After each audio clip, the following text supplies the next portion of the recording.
When I was asked to speak today, my immediate thought was to say no. I wanted to say no because speaking makes me uncomfortable, makes me nervous, I worry, doubts start to creep into my mind.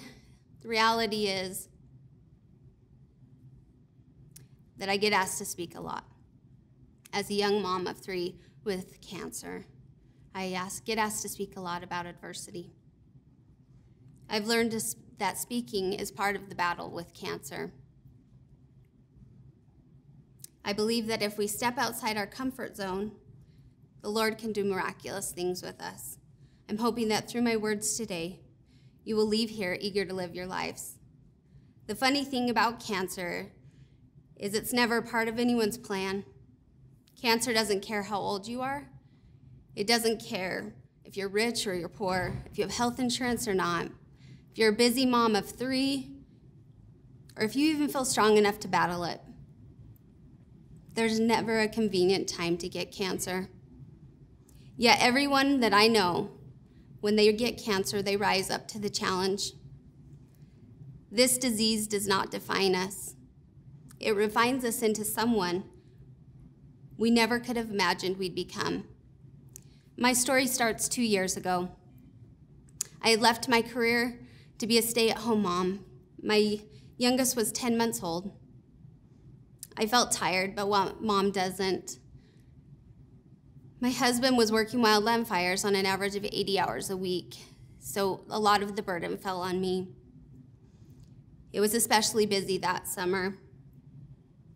I started to experience some symptoms of mastitis while I was nursing my baby. And with some encouragement from my husband, I finally decided to go see an on-call doctor. She thought it was probably mastitis as well, but we had talked about my unlucky encounters with breast cancer. You see, my mom had breast cancer 7 years ago, my sister-in-law had it 6 years ago, and my best friend of 30 years ago had it 5 years ago at a young age of 31.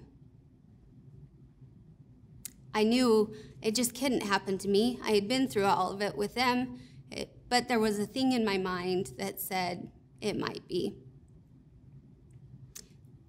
There was a series of tests, and I was diagnosed after a biopsy with breast cancer. I met with my oncologist, and we went over some tests that I'd have to have that week, and one of them was a PET scan. And after that test, I met with him again, and he sat down in a room with my husband and my sister and myself. And he said, "I'm sorry to tell you, but your cancer's spread. It's in your liver and your lymph nodes. And at this point,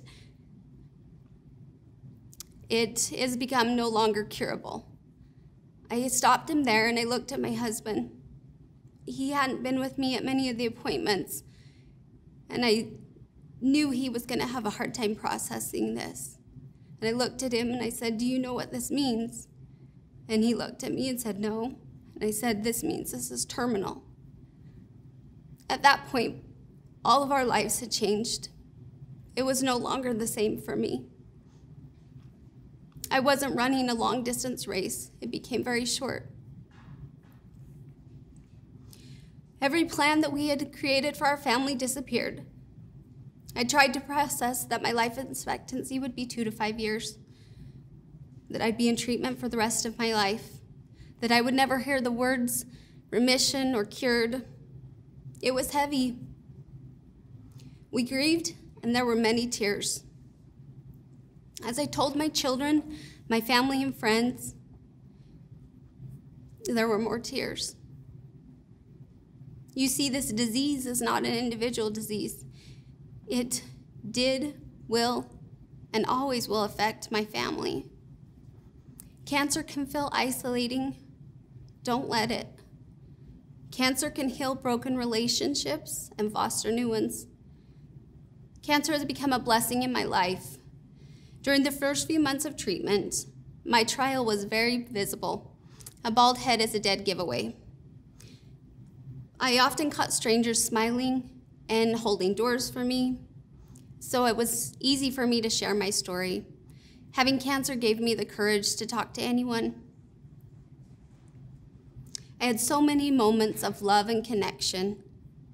They would happen at a gas station, Home Depot, or even on my front porch. I had people bring meals, take care of my kids, and drop off gifts. I had so many people telling me they were praying for me, sending me good vibes, or just thinking of me. I felt so loved. I have learned that all of us are going through trials in our life. Most of them are not visible. No one's trial is harder than anyone else's. People are feeling alone, isolated, and hopeless. I would ask you to treat everyone with that same love that I felt. Love yourself. Move your body for 20 minutes a day. After chemotherapy, my body hurt just to bend down. I started with a little walk and then a light yoga and eventually got stronger. It was hard. It's still hard, but keep trying. Find a way to de-stress. Don't let that build up in your body. Meditate, find new hobbies, or even dance it out in the kitchen. Keep dating your spouse. Call your sister. Hug your mom, and play with your kids. I would encourage you to make the memories. Be in the pictures. Take the vacation. Don't wait for the perfect time to have enough money or enough time. It'll never be convenient. Go live your lives today.